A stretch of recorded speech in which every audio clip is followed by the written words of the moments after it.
What's up, and welcome to episode number 15 of Uncovering Unexplained Mysteries for September 28th, 2016. How are you doing, Mike? I'm doing fine. Just started hopefully the last math class I'm going to need to take before I get my transfer degree, and just getting ready. Just a lot of review of concepts and stuff I already learned before, so hopefully that'll make it so I do better in this first test, which is coming up on Thursday.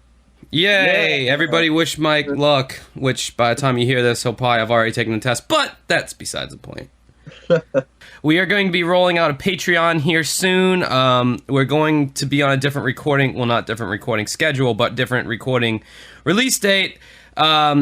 You can, whenever the Patreon's finished, I'm going to put it up on the Facebook so you can go check it out. There's going to be various perks. There's going to be Q&As. People who become a Patreon or whatever, you can have access to the podcast a day early, because I'm going to start releasing this on Friday instead of on late Wednesday, early Thursday. And there will also be an extra segment that you will get as well, which I guess we'll do it weekly or something. I don't know. But yeah, there'll be a lot of little perks in there, and various levels and tiers and whatnot. So we're hoping to get that out, and if people really like this show, they can. You can become a patron, support us.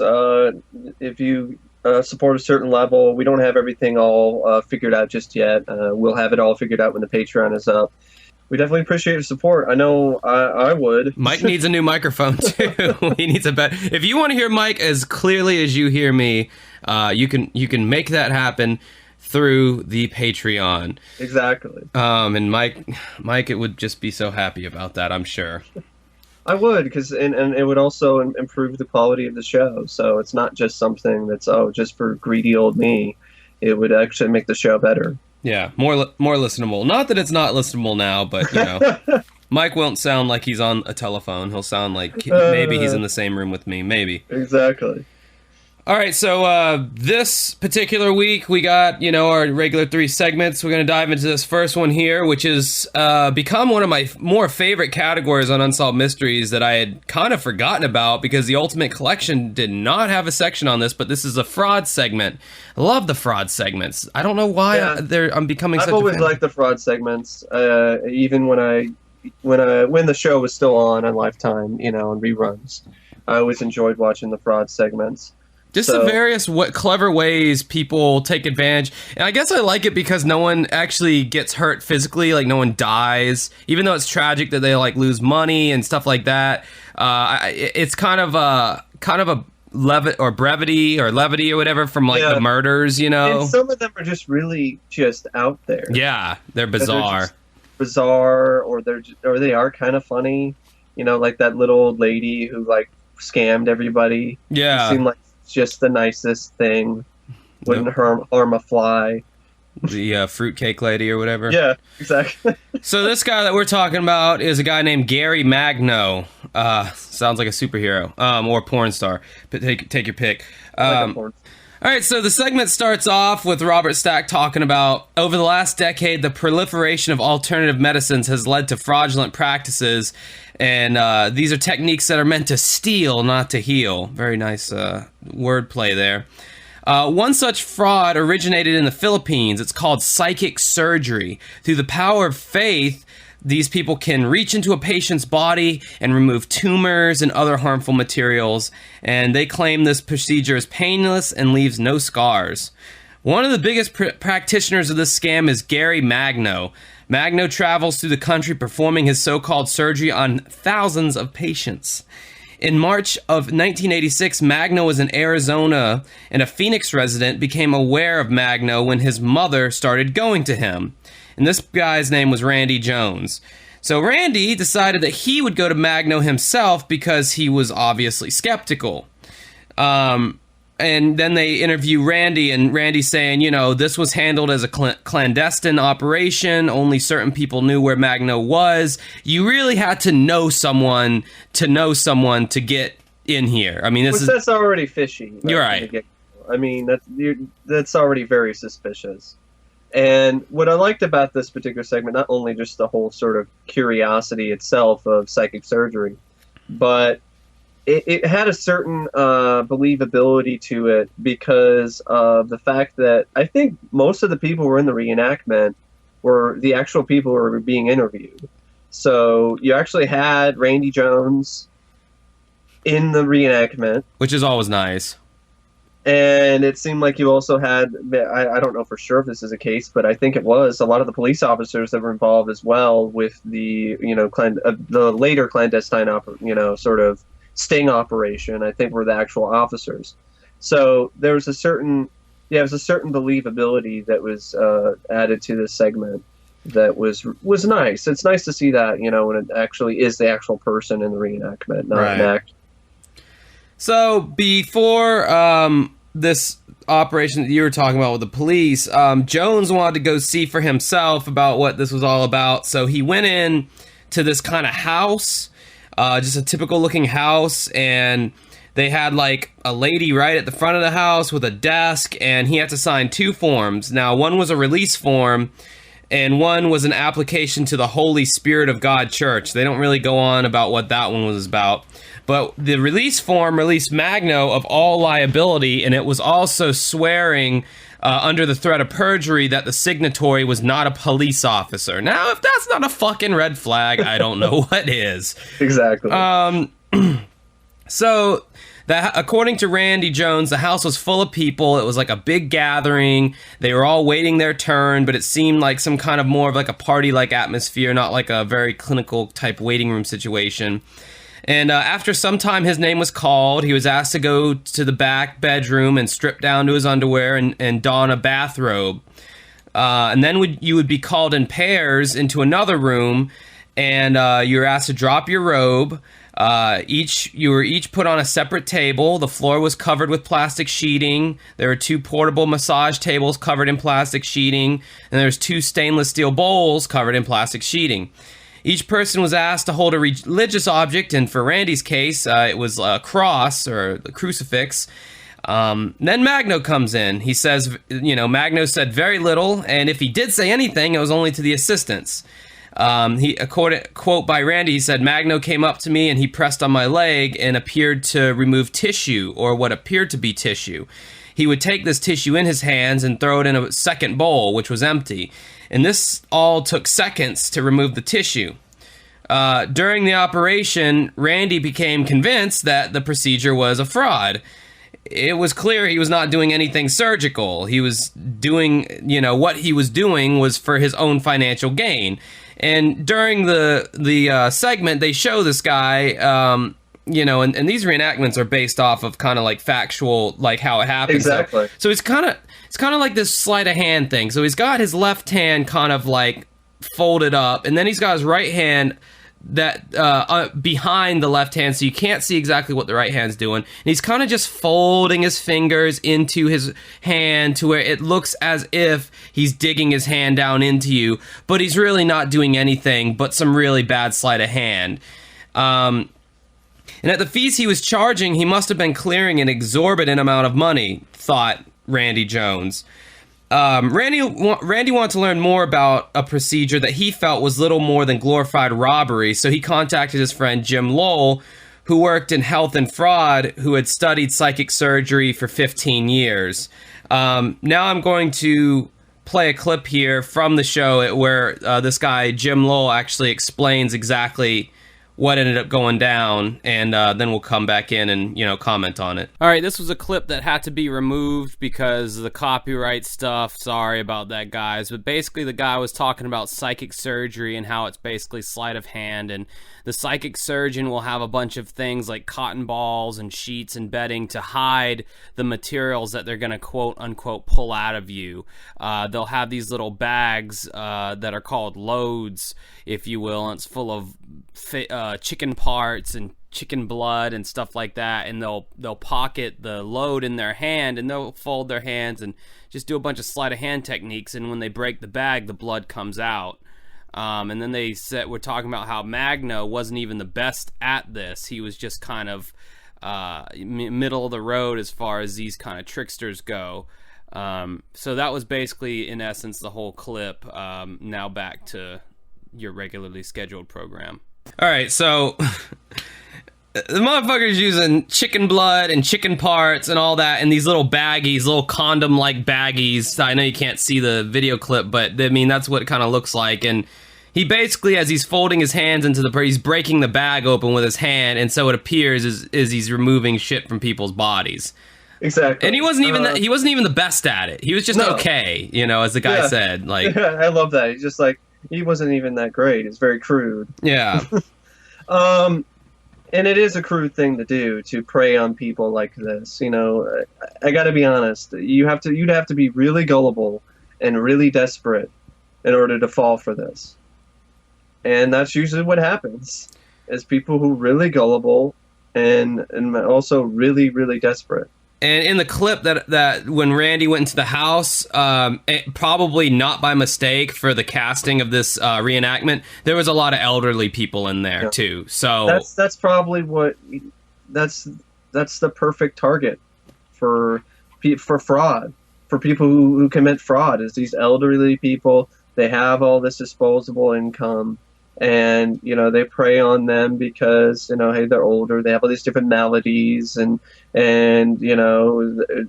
want to believe, and a lot of them are probably fairly religious, and so Magno will kind of follow under that thing too, and try to, under the guise that he's also he's doing a miracle, performing miracles or something like that. Right. That's why he has people carry religious artifacts, or like a cross or something.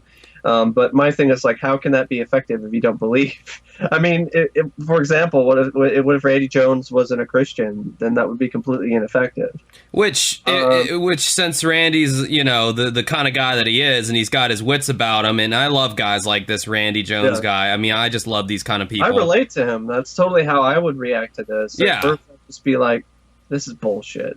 This is 100% bullshit. So, and he did realize that, and once he did, he contacted the Phoenix Police Department, and they set up an investigation. They initiated an undercover investigation into Magno's operation.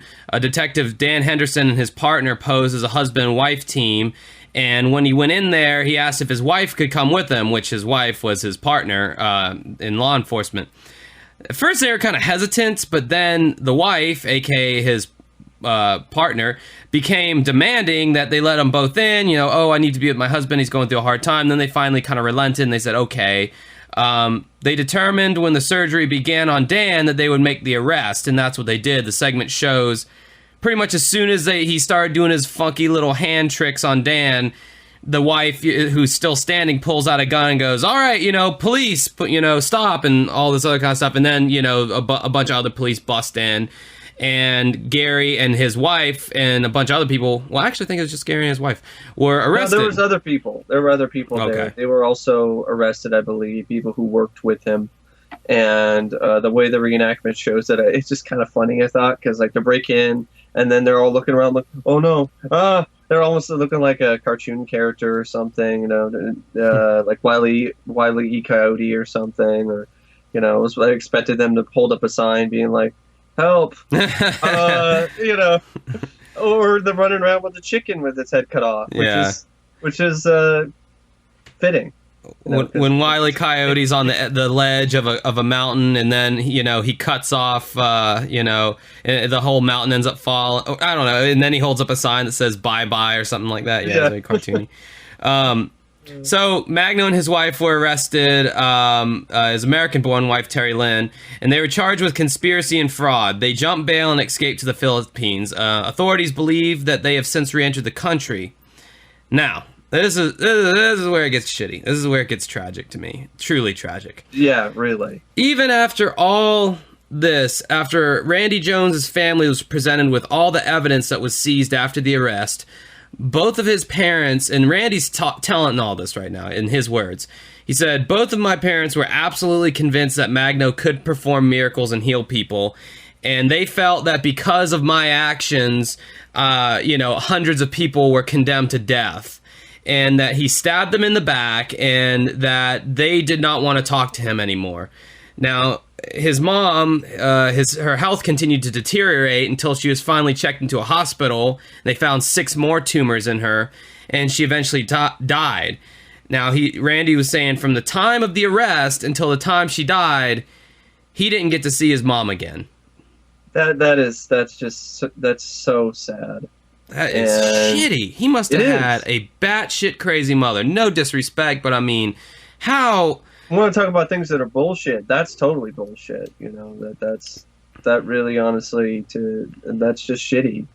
How super fucking stitious do you gotta be? Yeah. To like, Mom, here's the chicken blood. Here's the little baggies of like pre-made, you know, blood and tissue that they were supposedly pulling out of you. And nope, don't care. It was real. You stabbed me in the back. Fuck you, son. You condemn me and hundreds of other. It's like, dude.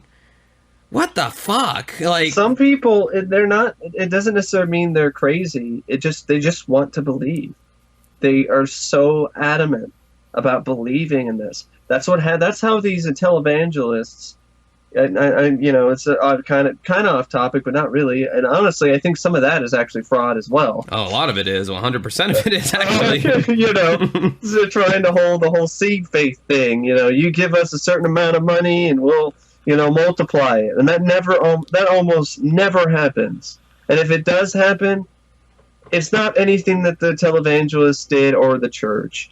It's pure coincidence. Well, that or they showed an expose one time of one of these mega churches, one of these faith healers, where the people who would go in would fill out these little cards of like what their ailments were, and the faith healer would be wearing like an earpiece, and they'd have someone in another room with all these monitors and shit going through these cards, feeding him information about about whoever he was healing, and then really at that point it just became a matter of a placebo effect kind of deal, and you know, at that point it was just, you know, I believe that prayer works because you're tapping into an area in your mind that does allow the body to heal itself. The human mind is much more powerful than we have access to, and I feel like prayer and all that stuff, you're opening up that part in yourself that allows it to heal. I don't necessarily believe, I'm just going to say I don't believe that it's a supernatural being that's doing the healing. That's my personal opinion.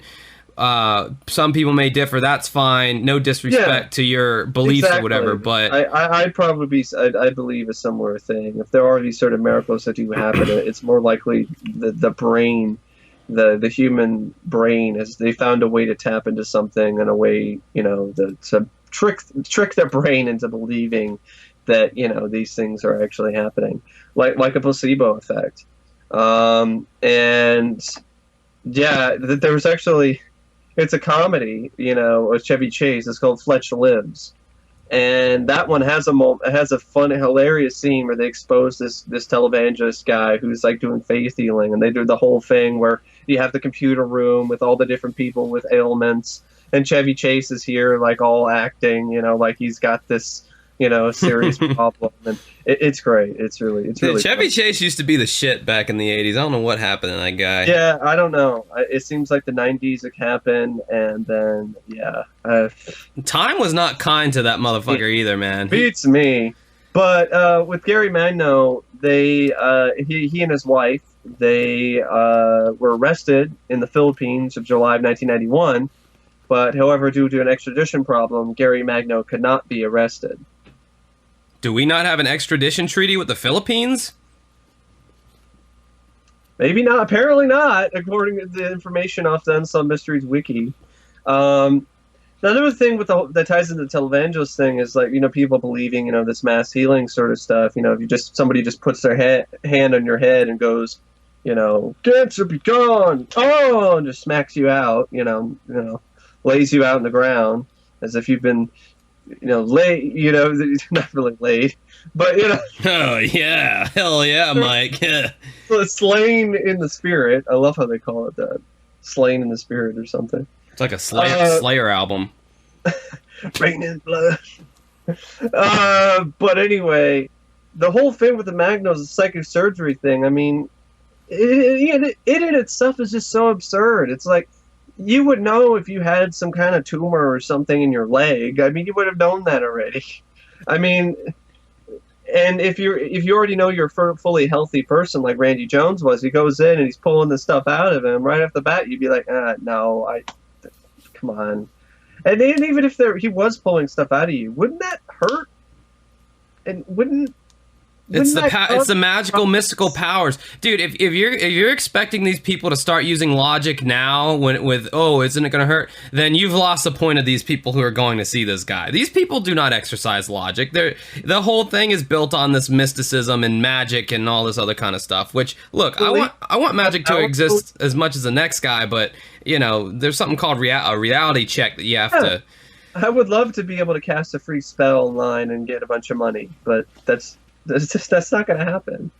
Although there are free spells you can cast online to give you more money and monetary gain, but yeah, typically you have to provide content for those spells to work effectively. I found content that a lot of people want to see and are willing to pay for.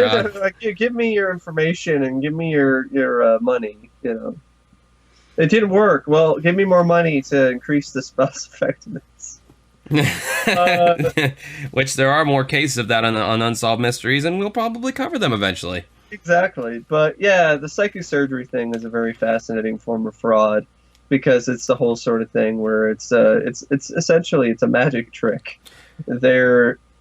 These psychic surgeons are performing magic tricks on susceptible individuals who just want to believe with all of their heart that this is their fix for their condition. And usually these people are poor as well. That's another important thing, is usually they don't have enough money to be able to afford to go to the hospital and do this other sort of stuff. Or they don't trust the hospital for some reason. And that happens too. There are people who've died because they just put their faith in God or in the church in order to heal them. Or New Age medicine, like Steve Jobs. Exactly. Steve Jobs wouldn't go and get proper chemotherapy or anything like that. He thought he could do a bunch of New Agey shit, and then he died. And people were saying, if he had went and gotten proper chemotherapy treatment, he might still be alive today, but he didn't. He might be, and especially since he was very well off financially, right? Able to get the best medical treatment available. Which in America, the wealthier you are, the more your life matters. So that, as far as the health insurance and the healthcare industry is concerned, so yeah, that's how it works here. Welcome to America, folks. I'm dealing with that right now. I have to get Fuck yeah, or more like America. Fuck you. yeah. And we just lost rich. All of our patriots. No, I'm just messing around. It's a joke. Yeah. Folks. We have a fucked up healthcare system, though. All right. I love this country. Flaws and all. Yeah, warts and all. All right, moving on. Our next case here, Mike picked. This is Chuck Morgan of Morgan & Morgan. No, it's a local joke. There's a really annoying commercial that airs in Jacksonville. I'm Charles Morgan of Morgan & Morgan. He is this lawyer in town who keeps trying to get medical marijuana passed. Anyway, we call him the weed lawyer. It just reminds me of his stupid commercials.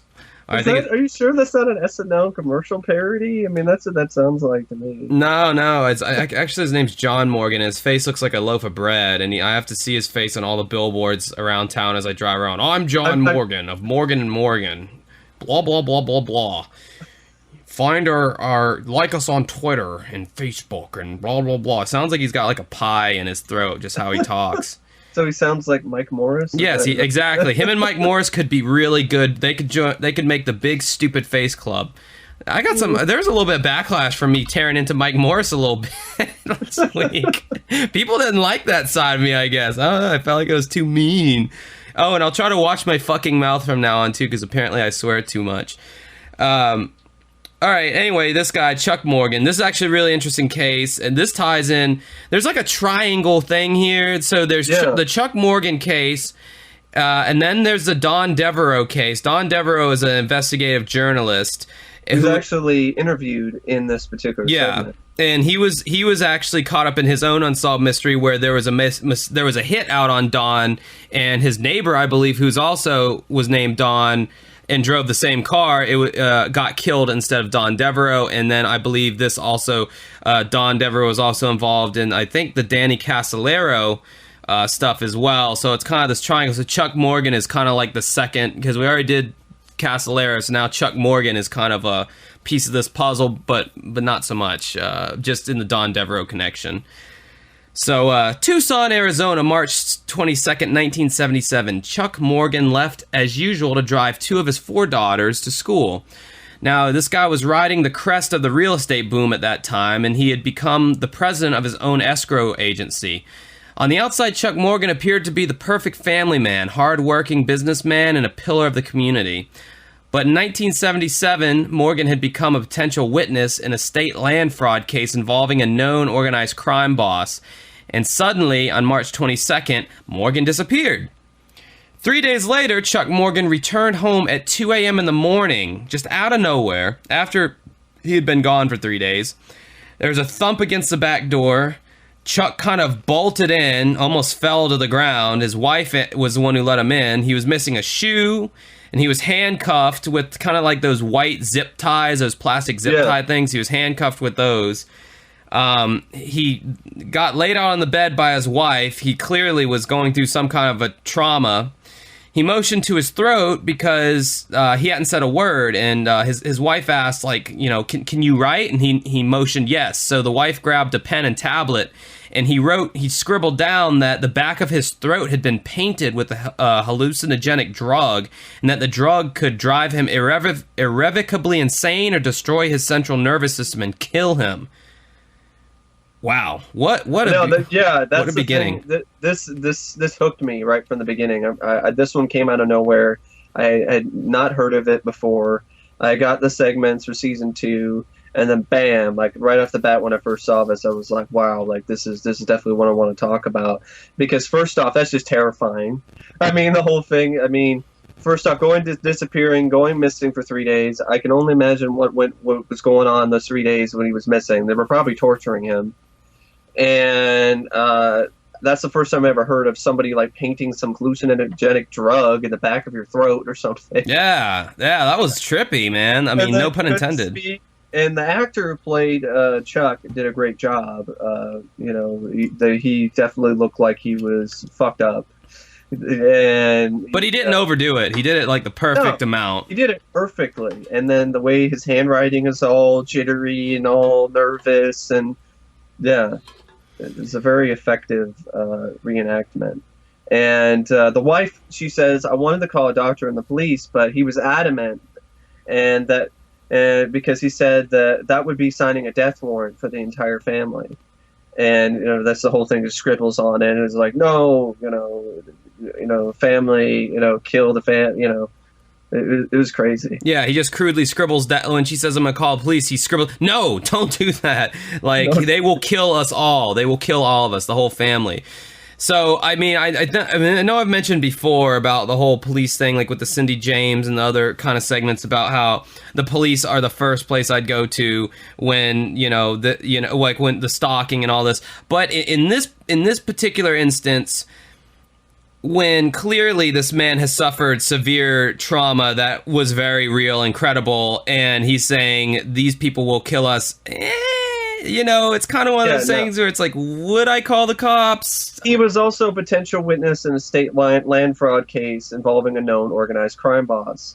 So, I mean, that's typical of the kind of things that crime bosses would do, would take the witness, scare them, mess with them, torture them, basically give them, you better not say shit, or, you better be watching your P's and Q's. Otherwise, you won't be able to watch them anymore because you're going to be, sleeping with the fishes. So for 1 week, his wife Ruth nursed him back to health using an eyedropper to give him water, and Morgan started to allude to a secret identity that she never knew about. He revealed that he was an agent for the federal government, and he alluded that his Treasury ID was missing. When his wife pressed for more information, he wouldn't reveal anything else. Chuck Morgan handled escrow accounts for at least one mob family, who probably used him to do accounts for other purchases of gold bullion and platinum, which is a much more convenient way to launder money. Now, this is where they introduced Don Devereaux, and they're kind of interviewing him, and Devereaux says, Morgan was probably a straight businessman who got a little too close to the flame. He was around the edges of a few organized crime organizations at the time. he was doing $1 billion, and that's billion with a B, in dollars in escrow work in gold bullion and platinum. There was never any gold at that level, at least. The money changed hands through banks, and that's how the monies were legitimized. Now, for the late 1980s, early 1990s, $1 billion is a shit ton of money nowadays. But I mean, back then it was even more. Even more money. And this is such a memorable case to me because it's just one thing after another. It's not only just the whole thing with the hallucinogenic drugs in the beginning, but now we go into, I was an agent for the government, and they took my Treasury ID, and they were like, what? And then he might be laundering money. And this is all for real, you know. This isn't a hallucination. Good God, hallucination. There are some hard words in this segment for baby Josh to pronounce. Yeah, this isn't a movie script. Like, I could not script this any better. Seriously. So also, you know, it kind of taught me something kind of about the world of, you know, of crime, organized crime and all that. You know, if you're going to launder money, gold and platinum are apparently easier ways to do so. And, you know, $1 billion, that's like a whole just network of people who have their hands in that pot. Because I mean, that's not like he was just doing that for like one person. This is a whole underground of secret, you know, mob members and probably people, you know, corrupt government officials that all have their hand in this. Like the octopus. Right. So after the kidnapping, Chuck started exhibiting a justifiable paranoia, in which this is one of the only times I've ever heard in Unsolved Mysteries where Robert Stack says he started exhibiting a justifiable paranoia. Yeah, I know. Yeah, I was like, huh. Interesting choice of words. It's true, though. He started wearing a bulletproof vest all the time. He started taking his daughters to and from school, and he informed the school absolutely nobody was allowed to pick the daughters up except him. Chuck mentioned once that there was money laundering going on in the town, but nothing he himself was involved in. Bullshit. He said the less that his wife, Ruth, and the girls knew, the better off they were. Now, all of these precautions, unfortunately, were of no avail, though. 2 months after his first disappearance, Chuck Morgan vanished again. Ruth said, quote, the last morning that anyone saw him, he went up to his parents' house and was talking to his father and said if anything happened to him, there was a letter explaining why, how, and who. The letters never surfaced. Again, big surprise. 9 days after Chuck disappeared, Ruth received a bizarre phone call from a woman, and she said, Ruthie, Chuck is all right. Ecclesiastes 12, verses 1 through 8. Then she hung up. It's so creepy. What do you want me to do with that, man? I mean, honestly, what do you want me to fucking do with that? You know, could you be any more fucking cryptic? 2 days after Ruth's cryptic phone message, Chuck's body was discovered, bulletproof vest still intact, with a bullet in the back of his head. The bullet was shot from his own gun. Also found was a crudely drawn map with directions to the murder site, jotted down in Chuck's handwriting, and a pair of sunglasses that, quote, definitely did not belong to him. They made one additional discovery, and this is, I mean, it gets better and better as far as the, you know, crime fanatics here. Apparently, Chuck Morgan had clipped a $2 bill inside his underwear. Written on the bill were 7 Spanish names, all in alphabetical order, from A to G. Above them was a notation, Ecclesiastes 12, and then with the verses 1 through 8 marked by arrows drawn on the bill's serial number. So on the serial number of the bill, it had an arrow drawn to the 1 and an arrow drawn to the 8. It just gives me chills because I remember when I first saw this segment, I was like, holy shit. Like, I mean, they get all ties together. Yeah, on the back of the bill, people who aren't familiar with a $2 bill, on the back of the bill, it shows the people who signed the Declaration of Independence, kind of like as they're signing the document. On the back of the $2 bill, the signers of the Declaration of Independence were all numbered 1 through 7, and a crude map was drawn on the back of...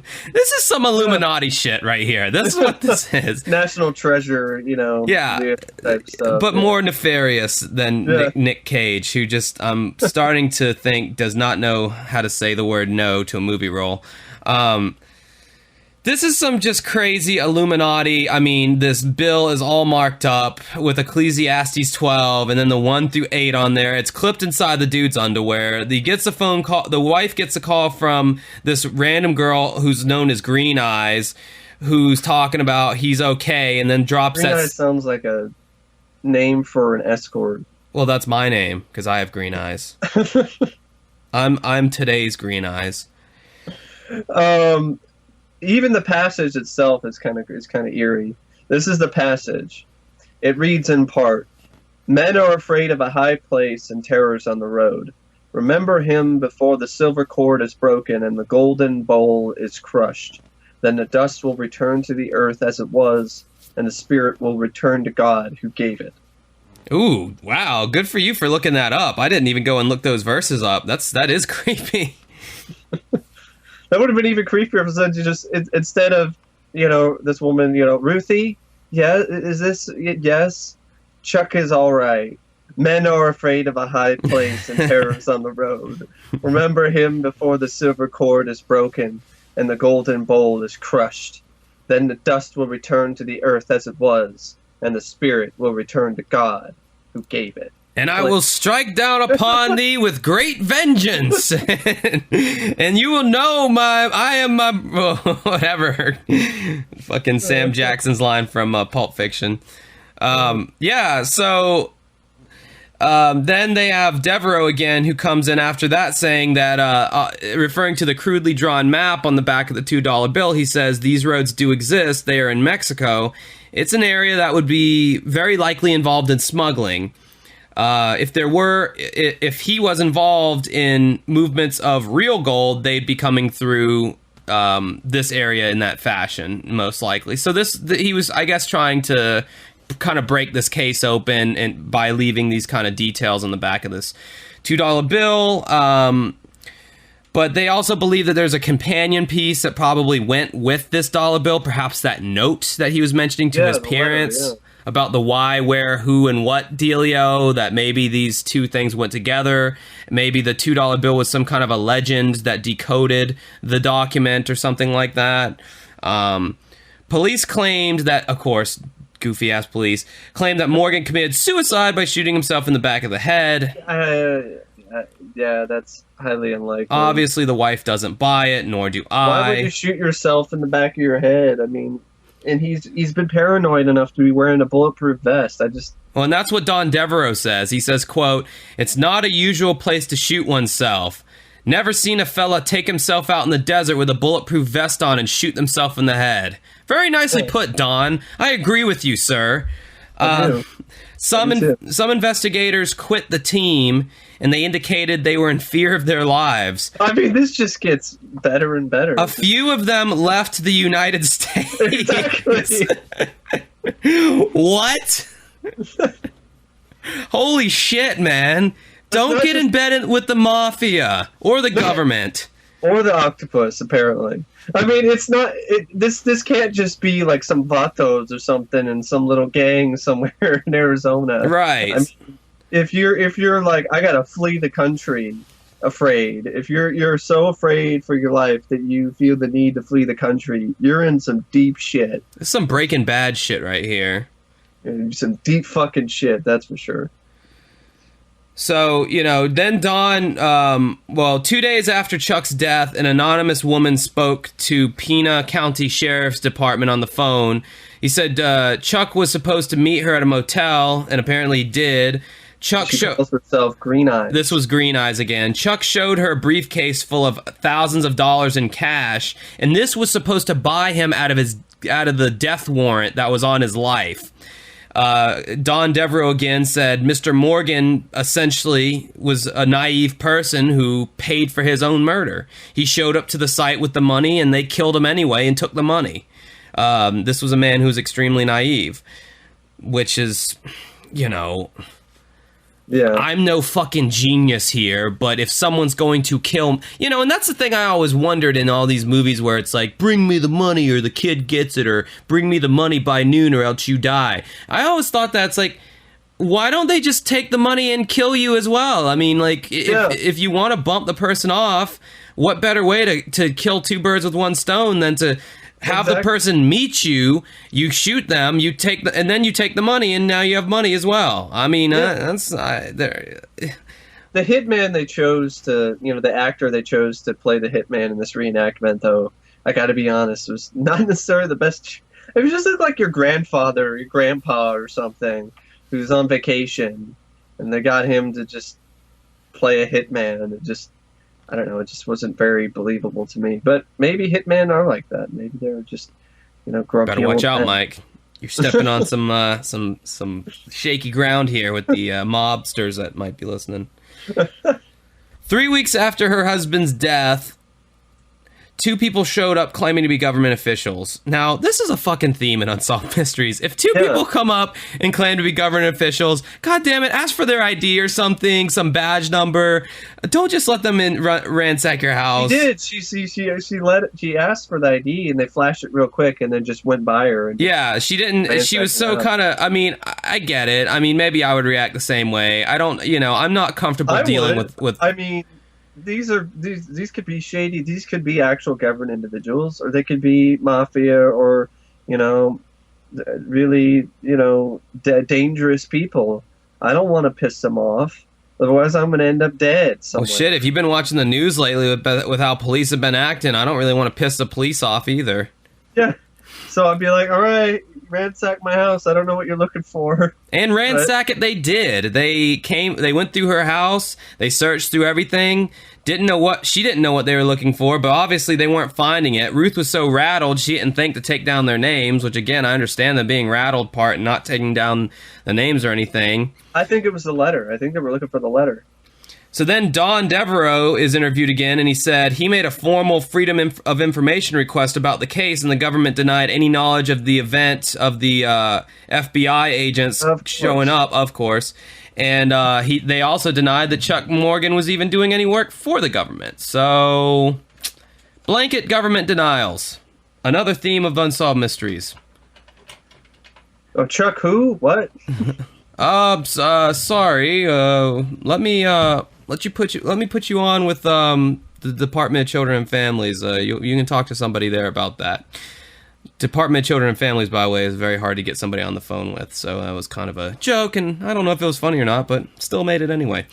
The $2 bill provides the basis for some kind of cryptography. And they actually show the $2 bill in the segment. I don't know if it's the $2 bill. It could just be a random $2 bill. I feel like it was the $2 bill. Although the writing looked very similar to the writing that the actor wrote on the piece of paper earlier. So that's what I was thinking. The thought came to my head that it might have been, you know, a $2 bill. They just wrote the kind of stuff on there. But then again, it could actually be the one. I don't know for sure, so it could be. I don't know about this sort of thing, like actually admitting evidence to a TV show, you know, that type of thing. I don't know how there's probably all kinds of laws and regulations. Legalities, sort of, you know, to deal with that. But, they believe that $2 bill provided some basis for some kind of code. But again, they said that they probably needed some kind of a companion piece to make sense out of the $2 bill, which is probably the document that Chuck said that would explain everything, which was never found. For Ruth, only one thing is certain. He was murdered, someone held a gun to his head. I don't know why, and I'll probably never know why. I feel bad for her and her daughters. I hope that they had a good life, a good upbringing and all, and I hope that they're productive citizens in society. I do too. I mean, just the sight of them seeing their dad, like, all, like, tripped discombobulated and tripped out would be scary enough, and then to find out, you know, that he, you know, ended up dead. I mean, that's very distressing and sad. And I agree with Don Devereaux where he says if he was quietly providing assistance to the U.S. government and monitoring the activities of one or more major organized crime families, then he wasn't a villain. He was a good guy, and they need to know that. Yep, it's true, and we will be covering Mr. Devereaux here shortly as well, because he's got a really interesting story that we kind of aforementioned. But yeah, this one is one of the ones, the first ones I saw that was like, man, we definitely need to talk about this one sometime. Yeah, you did bring this one up a long time ago, kind of in the early days of the podcast. This just has so many different things in it that are just interesting by themselves. I mean, it just checks off all the boxes for a very memorable unsolved mystery. You have the whole opening that sucks you in with the hallucinogenic drugs. You got the whole, he's so paranoid that he's wearing a bulletproof vest everywhere. It doesn't help him. He winds up dead 2 months later. This woman calls on the phone and says, you know, Chuck is all right, Ecclesiastes 12-8, and then hangs up the phone. The police believe he committed suicide. That's not believable. Why would there be somebody else's sunglasses there if you know, he committed suicide? Why would he have a bulletproof vest on if he was going to commit suicide? Why would he drive out to the middle of the desert if he was going to commit suicide? So, you know, the $2 bill inside his underwear. I mean, how uncomfortable. I mean, how long was he wearing that? How long was he having this $2 bill clipped inside his underwear? I mean, he thought this through. He definitely knew something. I mean, this isn't just random paranoid ramblings here. I do think that Chuck Morgan knew a lot. And, you know, he was effectively silenced because he knew too much. He was fucking with people's money, and it got him killed. I mean, I pretty much think it's as simple as that. That too, but he knew a lot of stuff, though. So I think he might have actually been doing stuff with the government as well, and but something went wrong, and you know, in order to keep things super secret, because it's not like the government really wants to let people know that we do have people, you know, family members going around doing undercover work that's really dangerous that we could have actual, you know, agents do, but we don't. So we have somebody, you know, regular guy do it, and then they die, and we don't really want to take responsibility for that. So it's just the stuff with the $2 bill and the messages and the two people who showed up at the wife's home and ransacked the place. I think they were looking for that letter, or they're looking for other stuff, maybe other information that Chuck might have had. Because there could possibly be a connection with this case, with the Danny Casolaro case. There could be there's a possibility that this kind of ties together with the octopus. I mean, it's the same sort of shady government dealings. They're not, the mysterious people showing up at people's doors, people not, you know, the government denying, you know, things ever happened. They had denying that they had any association with Chuck Morgan. Yeah. It's pretty crazy. It is a good case. Very interesting. There's a lot of stuff, unfortunately, we'll never know. But again, I wish, you know, his kids, I wish them the best, and the wife, and I hope that they had a productive life. And hopefully everybody just left them the fuck alone after, you know, Chuck was out of the picture. And there was this is a comment on the Unsolved Mysteries website. You know, they talk about cases and stuff like that. And somebody left this comment. I don't know if it's true or not, but they say the names on the bills are all law enforcement names of officers in Nogales, Arizona at the time. One of them owns a ranch in Sasabe, Arizona. I don't know the truth of that. I don't know if it's true or not, but I think that's kind of interesting. Sometimes when doing this podcast, I worry that, like, if us even talking about if we're going to somehow get entangled in this. Like, you need to shut up about that. We're trying to let the dust settle, and you're stirring shit up again, kids. I think the statute of limitations or something has run out in this case, so I don't think we have to worry about anything. All right, moving on to our final segment. This is kind of like Josh and Mike Flashback Wednesday or whatever, because this segment, I mean, the first segment I remember watching as a kid with Gary Magno, and in this one I don't, the Chuck Morgan one I didn't remember, but it tied into ones that I did remember, so whatever, and then Mike obviously remembered it, and this one, this fucking segment that we're about to talk about, Devin Williams, the Lost Trucker. This disturbed me so much as a kid, because I guess I couldn't really comprehend. I guess like my biggest fear has always been of like just losing it, just going crazy and just going nuts. That's always been. That's something that's even more terrifying to me personally, because I have experienced that firsthand with with a really close family member. So with my stepfather, and I'm not going to go super in depth on it because we really would not like to do that, revisit that kind of thing. Right. I would imagine. I know what it's like, and that was devastating to me. And thankfully he's all right. He's doing great. Oh, that's good news. And, because, we got him the right treatment and things like that. And I've always felt strongly about mental health anyway, and how our mental health system in America sucks. Right. It's terrible. When you have a heart attack, you get immediate help right away. But if your brain has the brain's equivalent of a heart attack, you have to jump through all these hoops in order to get help, and that's bad. And some people don't even want to do it because they just assume that it's just so misunderstood. It's a lot of people are ignorant about mental illness. And I'm just being honest. A lot of people are. Not everyone is, but a lot of people just think all mental illnesses are just, you go crazy and that's it. And it's not as simple as that. And it's like they think once you're crazy, well, you're just crazy. You're a loony, exactly. A loony in the loony bin, and that's it. From breaking up with you and, divorce or, whatever.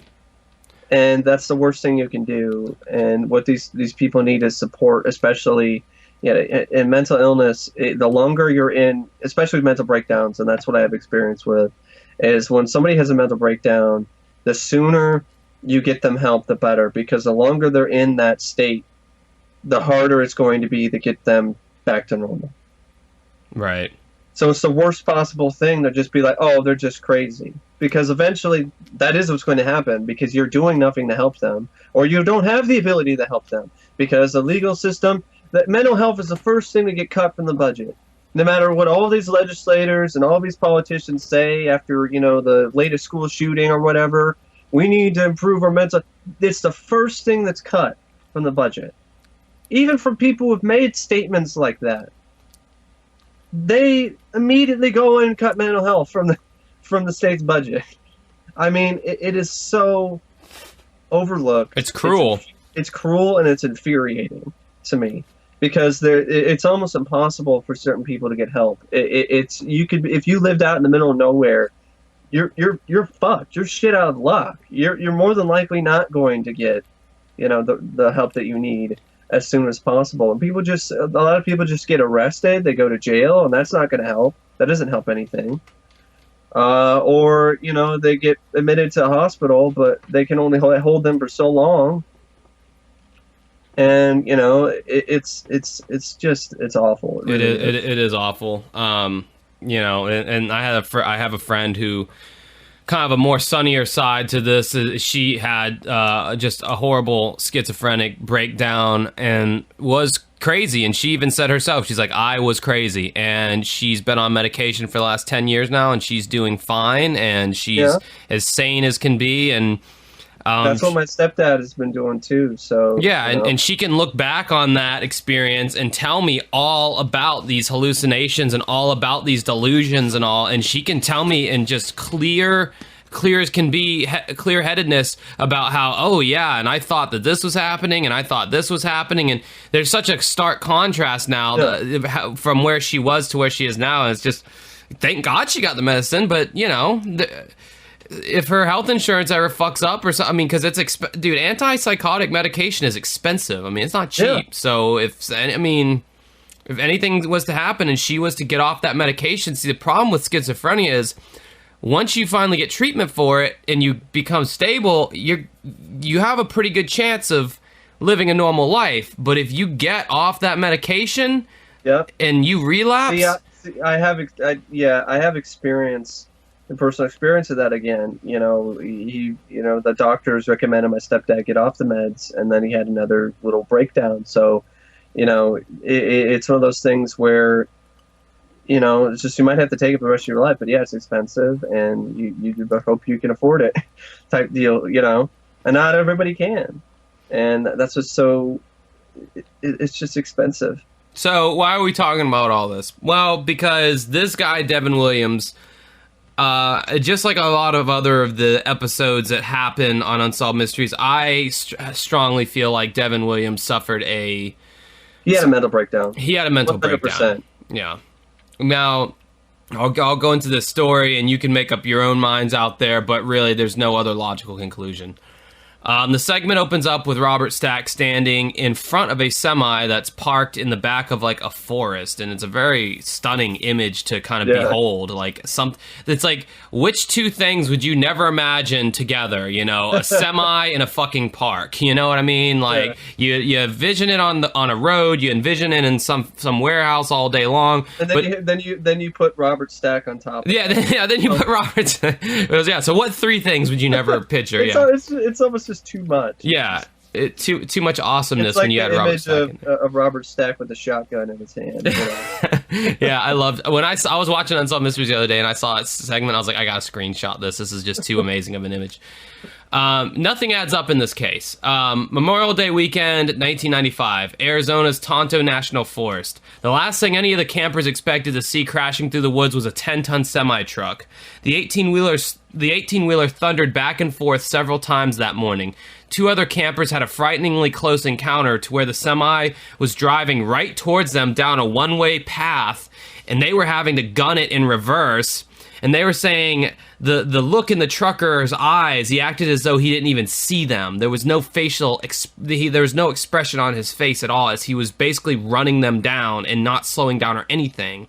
Then finally this car turned, they cut it to the right, and they're able to cut out of the way of this guy, and he just keeps going down this path in the middle of this forest. Later that day, a carload of picnickers came upon the truck, now mired in a field.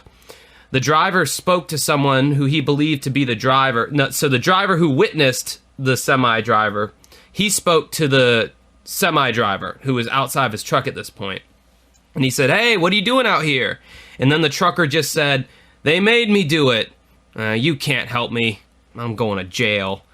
And then the eyewitness, whose name was Charles Hall, he said, "When he said whatever it was with jail as his last word, I envisioned a hostage situation, a hijacking, a jailbreak, but he made no effort to keep us there. He didn't ask for help. He didn't want us to do anything for him." So late Sunday afternoon, Deputy Dean Wells followed up a bizarre report that the 48-foot semi was marooned in the forest. Now, he said when he came up on the semi, it was just a matter of awe. It was extremely strange to see. He went and he opened the back of the trailer, and the load of fresh strawberries and lettuce seemed to be intact. The refrigerator unit was on, and the inside of the cab was locked, and it appeared to be very clean. He could not figure out why the 18-wheeler was there. I mean, I understand why. I wouldn't. It's like, what the fuck? Deputy Wells checked the National Crime Computer and found no reports of a missing truck or driver, and there is no indication of foul play. The following afternoon, another sighting. The gentleman, they said the people who pulled up on this guy said the gentleman, his mouth was moving, we could hear sounds, but it was mumbled. And this guy, and he was knelt down and he was looking at a tree. And then, as he's talking, he doesn't even turn to look at us when her husband, Jack, was the husband who was in the car. He said, "Hey, mister, can we help you? Do you have a campsite close by?" And the guy's just sitting here, the trucker, he's just sitting here with a $20 bill, and he's striking it with a rock, and he says, "I gotta light the grill." Now, that image was what stuck in my mind as a kid. That scared the shit out of me. I was like, what? This can happen to people? Like, you can just lose it like this and just go crazy? Like, that nostalgia overload for you right there? It's not nostalgia. It's a nostalgia in a fearful kind of way. Because, like, this really did scare me and disturb me as a kid. I thought about it often. I was like... Because as a kid, you trust adults so much, and you think adults are the ones who are supposed to have it all together, which is what I thought. And when this guy's, and when I would watch stuff like this as a kid, I'd be like, this can really happen to, like, people who are, like, in authority over me. Like, they can just go crazy. Like, it was very upsetting to me as a kid that this is something that can happen. And now, of course, I understand about mental health, and it's still upsetting because it's one of the most terrifying things to me because we still don't understand it as well as we should, because we don't really put a lot of research into this kind of thing, right, in terms of medical research and so on. So it's kind of like this mysterious thing anyway, like a mental breakdown. The brain just freaks out, something happens, there's some kind of something that triggers it, and then that's it. I mean, it's really not much of a, I mean, as far as I know, I'm no expert or anything. It seems like it's a fairly, we don't know that much about it. And, ghosts and UFOs, and that's freaky, so is Bigfoot, but, mental breakdown, that's a real thing. That's a proven 100%, there's no skeptics type thing, there's no reason to be skeptical. It's a proven thing that happens to people, and without warning, Yeah, I mean, what was interesting, though, was my stepdad. He was having some digestive issues before he eventually had his first breakdown. And he could eat some foods that he was able to eat before he was having problems with. So, this is a theory that we have, and we don't really know for sure. And I really would love to see a scientific study on this, to see people who've had mental breakdowns, to see if they have a similar thing where, that certain foods that they've been eating, before, no problem, just don't react well to them, in the lead up to the breakdown. And this was like for a couple months or something. So maybe the body was giving, the brain was finding a way to give, my stepdad a warning, like way ahead in advance, but he just didn't know. And why should he? And why would you? You just think there's something wrong with your stomach or something, or you've acquired some kind of allergy or whatever. But once he got back to normal and started taking the meds, like he could eat the foods fine, no problems. So that's what makes me think it was the body's way of giving him a heads up, being like, hey, something's happening. I want you to know this. Right. Pay attention. Listen up. But so there are some things that we kind of, me and my mom, we kind of key in on now, when it comes to, and I gotta admit, before he had his breakdown, he was acting a little bit weird around me, and I just didn't know how to explain it, and then it happened, and then it's so sudden, there's no way to prepare for it, folks. And trust me, if you end up experiencing it in your own life, or if you have experienced it, you know what I mean when it comes to this. The hardest thing is the moment that it happens. The hardest thing is to remain strong and to remain, supportive of that individual, that person that you love, or your friend or your family member. And trust me, I know it's hard, but you have to do that, because that's when they need you the most. Right. It's because they're not there. Like this guy, I firmly believe he had a mental breakdown. He was driving in his truck and had a mental breakdown. And this also, because my stepdad had a relapse and he was on the road when this happened. So this segment hits close to home in a way. It definitely hits close to home in a way. Well, and that's not even to mention all the stress that truckers are on. That and people a lot of times don't give truckers they don't get a lot of sleep. Yeah, which is key in having a mental breakdown is sleep deprivation. That has a lot to do with what can trigger a mental breakdown, amongst other things. But there's also people who it's inherited. Right, that's another big thing. Was that the case for your stepdad? Like a history of that? Yeah, actually, but we didn't actually find that out until after the fact. And his father, something happened with him. He actually committed suicide. So it's just one of those things just started to come, unravel a little bit later on. And some stuff that was nice to know, not only for us, but, for him as well. And, I think it's important to kind of share this kind of stuff. And I know to provide a voice for it, because I've been there. So I know some people would say, "Oh, that's a bit personal" and stuff like that. But I've been there, and I just want to kind of put it out there to show people a story that when this happens, it's not the end of the world. If you get the person help as soon as you can, and you get them the right treatment, and you're able to afford the meds, you can have that person back that you love and you care about. But you have to be strong and vigilant in the beginning. and stay with them. And you can't give up on them. They need you more than ever at that moment, because they're not them. That's what Devin Williams is not Devin Williams when he was barreling through the woods. Right. That's what's crazy. So, I appreciate you sharing that, and I'm sure there are some people out there listening that can certainly relate to it. I mean, I can relate to it in the sense that, like, I suffer from just anxiety and OCD, obsessive compulsive disorder.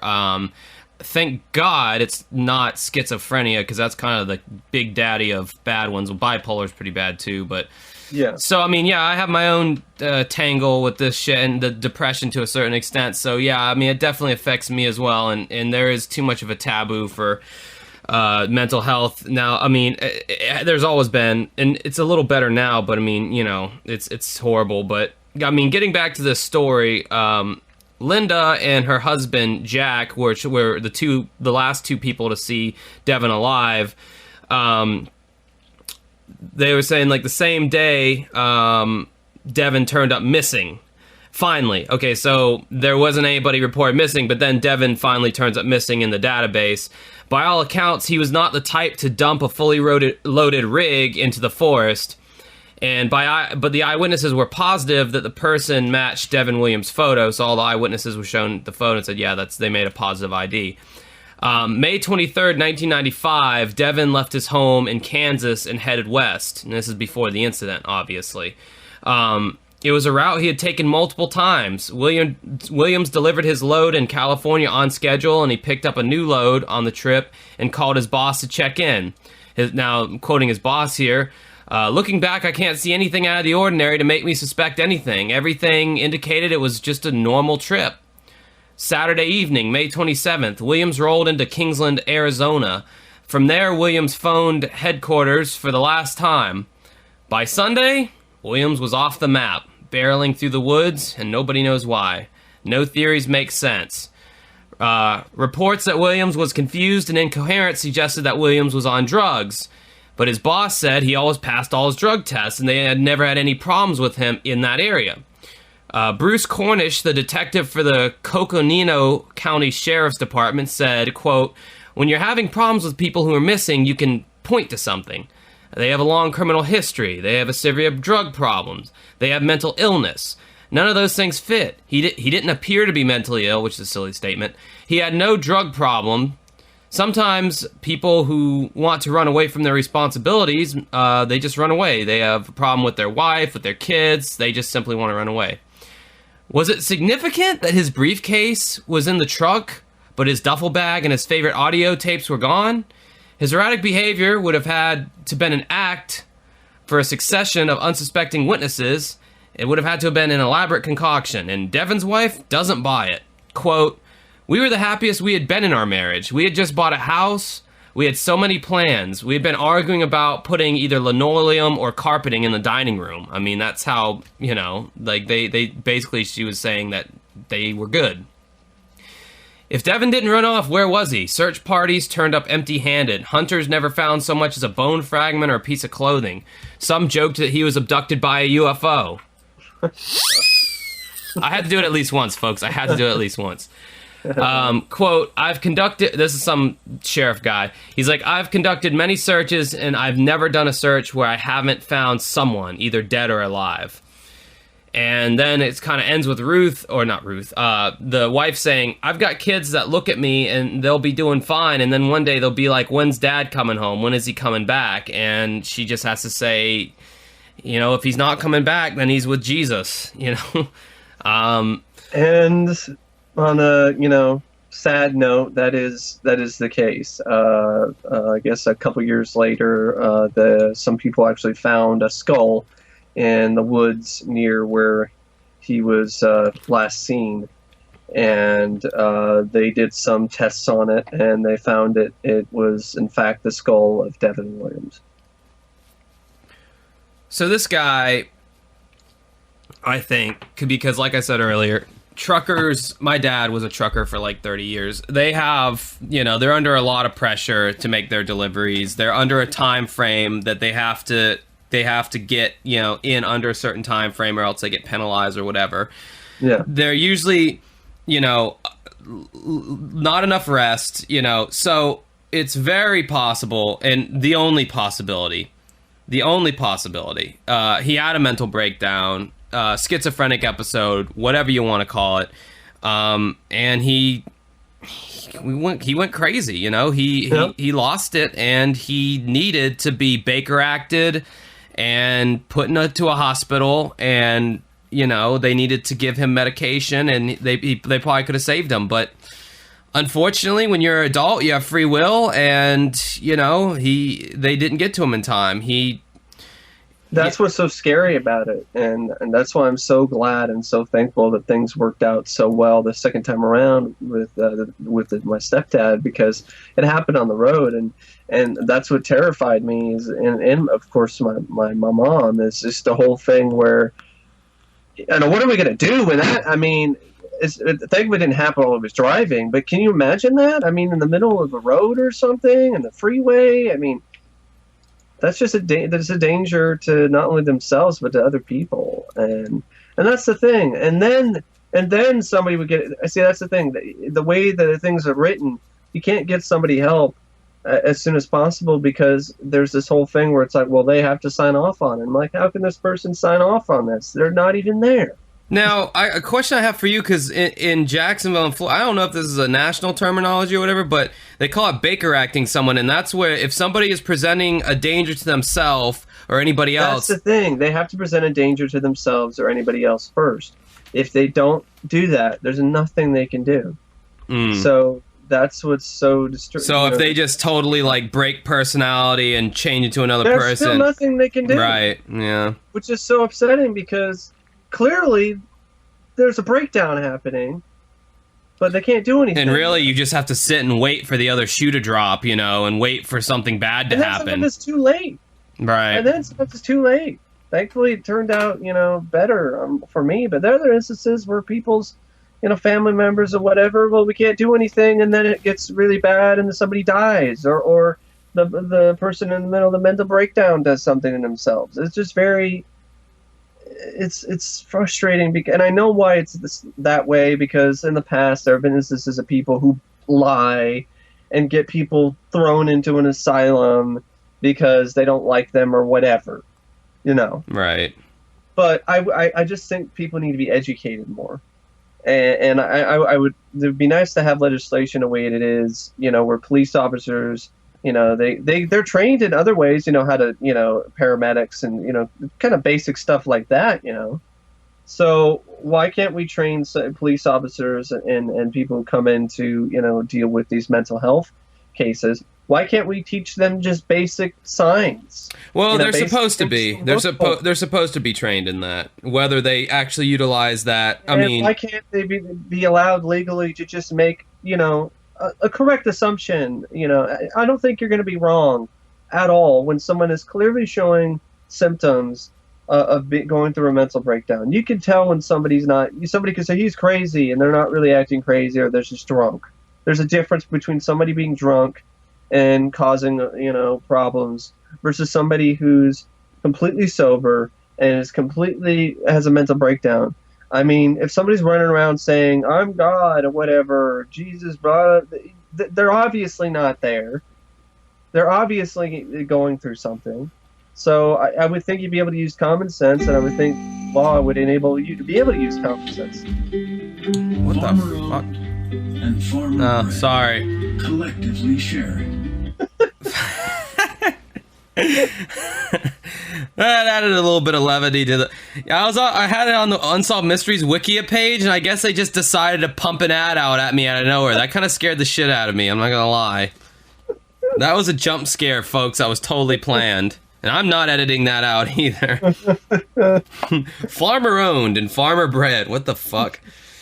Yeah, so it's a tragic case, And a breakdown. Good luck. when somebody's having angina pains and stuff, they rush them to the hospital because they're having a heart attack and it's life threatening. The same should be said for when somebody is doing something that's completely outside of the personality. They're not making sense.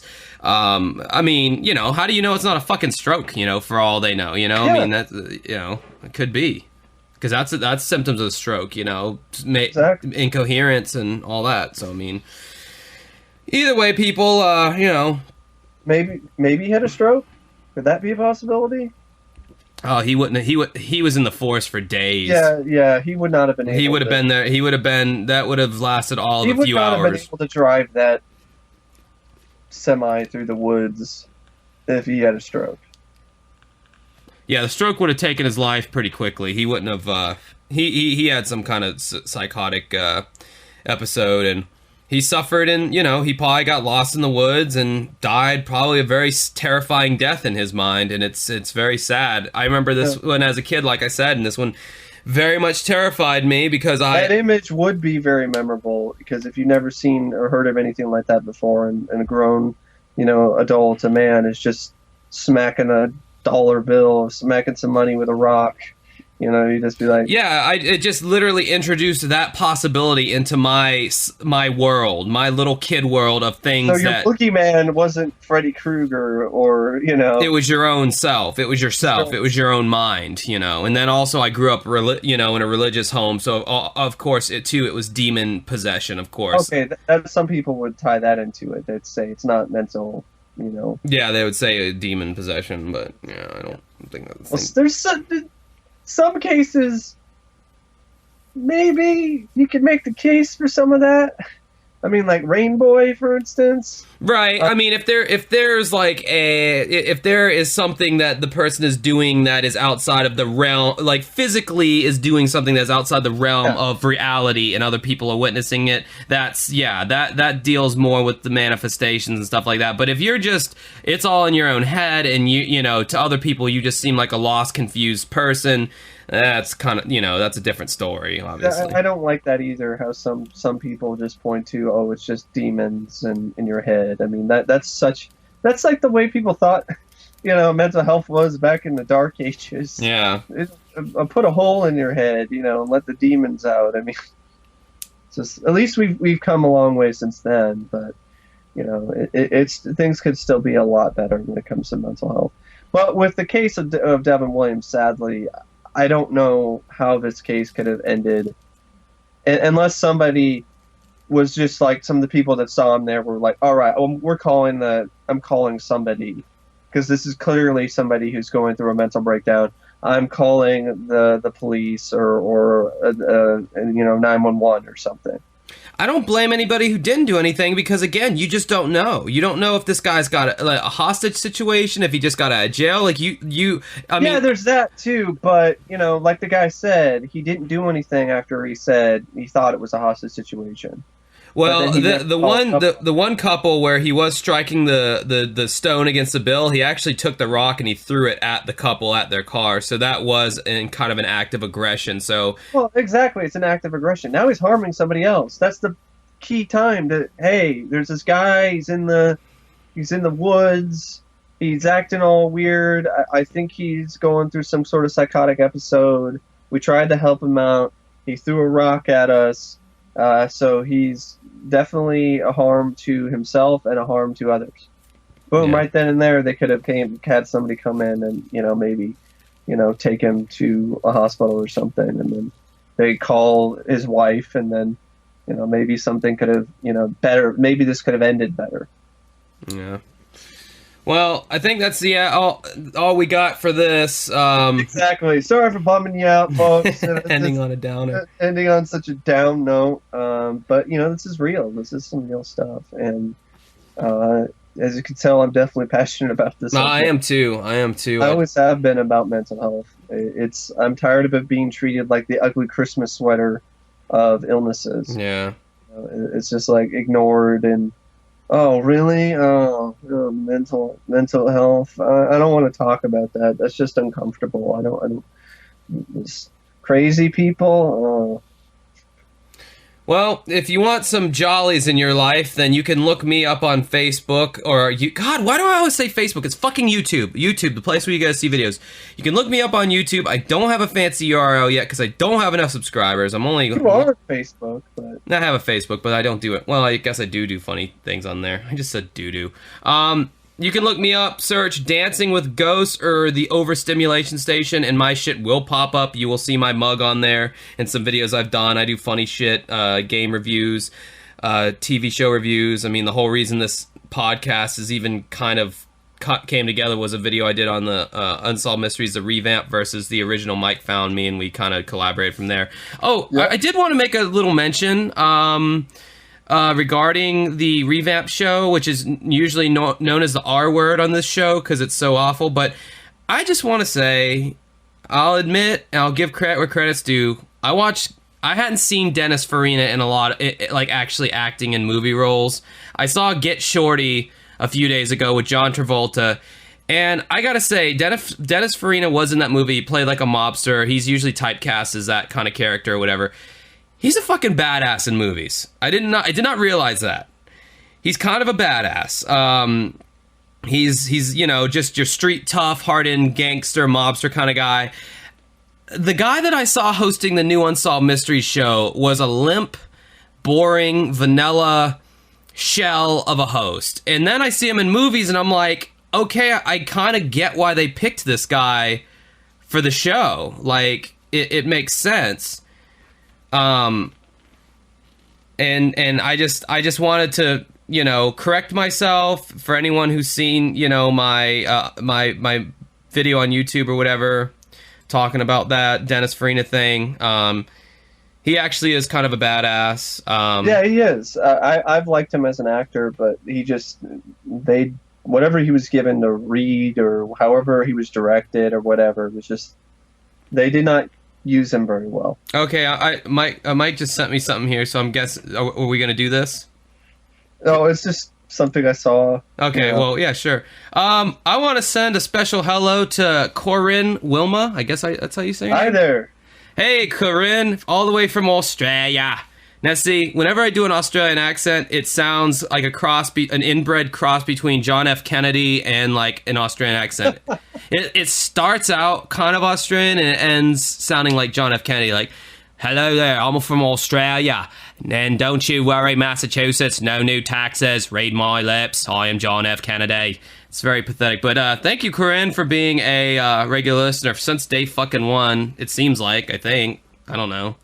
There's a lot of other ones out here. Fuck it, I'm just gonna go down the list of people who liked the status where we said recording episode 15 tonight. Hello to Mario Rios. What's up, Alex Smith? Oh, I kind of know who you are, Alex. What's up, Aaron Summers? Hey, Dave Hooser, how's it going? Stephanie Gray, I know you're a big fan. Stacy Rich, you know, keeping it real over there. Thank you guys.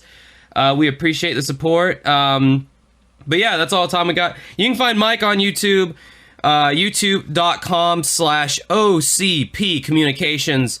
He does movie reviews. And if you liked his rant about the Bobby Baskin case, it's pretty much the same energy and passion he brings to all of his videos. So if you found that entertaining, which I did the first time he did, I was like, oh my gosh, man, Mike's going off here. You should check out his other videos because, like I said, he brings the same kind of passion. Mike, you know, he does the format to where he doesn't rely on the special effects and all that kind of stuff. It's just him and the camera. It's very intimate. It's very, you know, personal and all that kind of stuff. And you've designed it that way because you've told me, you said you could have went in the direction of the production value and stuff. It just, I lose the passion, and that's the whole point. You know, losing the passion is never a good thing, and that's important to have passion in your videos, especially if you're trying to engage an audience.